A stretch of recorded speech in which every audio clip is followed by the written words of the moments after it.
الله الواحد الأحد الذي لم يلد ولم يولد ولم يكن له كفوا أحد ثم الصلاة والسلام على الرسول المسدد والمصطفى الأمجد المحمود الأحمد حبيب إله العالمين أبي القاسم محمد اللهم صل على محمد وآل محمد وآله الطيبين الطاهرين المعصومين لا سيما على حجة ثاني عشر روحي وأرواح العالمين لتراب مقدم الفداء يا صاحب الزمان صلوات صل على محمد. أما بعد فقد قال الله تعالى في القرآن الكريم بسم الله الرحمن الرحيم إنا هديناه السبيل إما شاكرا وإما كفورا إنا أعتدنا للكافرين سلاسلا وأغلالا وسعيرا صلوات اللهم صل على محمد وآل سامعین محترم، مومنین بزرگوار، سلامت رہیں۔ اللہ ہم سب کی یہ عبادت قبول فرمائے اور انشاءاللہ دربار جناب سیدہ زہرا سلام اللہ علیہا میں آپ کا یہ حاضر ہونا، آپ کا یہ ایام منانا بہت بڑی سعادت ہے کہ جس پر بی بی آپ کو بڑی دعائیں دیتی ہیں اور ان کے بابا آپ کو دعائیں دیتے ہیں۔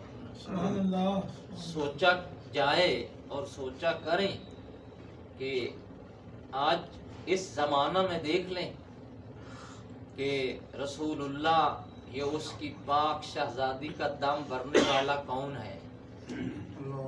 رسول اللہ اس پاک مقدرہ بیٹی جس کے بارے بضعۃ الرسول کہ فرمایا میرا جگر کا ٹکڑا ہے، پھر فرمایا امو ہیا امو ابیہا، یہ میری زہرا اپنے بابا کی ماں ہے۔ بہت بڑا لقب دیا ہے رسول پاک نے۔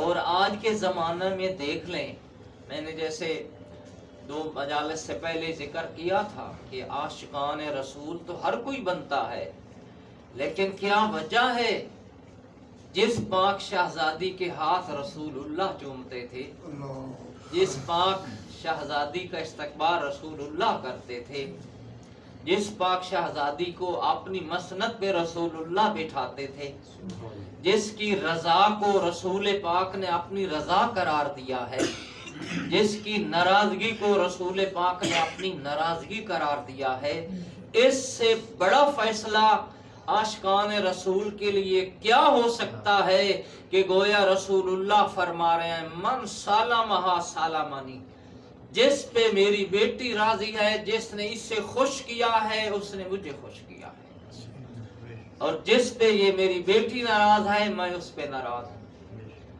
تو اس میں کسی مسلمان کے لیے دل آزاری کی بات نہیں ہے، بلکہ توجہ کی بات ہے کہ خدا نہ خواستہ تاریخ کے اندر ایسا واقعہ پیش آیا ہے کہ آیا کس کس نے رسول اللہ کے فرمان کی اطاعت کی ہے، رسول اللہ کی بیٹی کا احترام کیا ہے، جس کا رسول پاک احترام کرتے تھے۔ ہمارے لیے تو سنت ہے ایسی بی بی کا احترام کرنا۔ برائے خوشنودی جناب سیدہ سلام اللہ علیہا بلند تر صلوات۔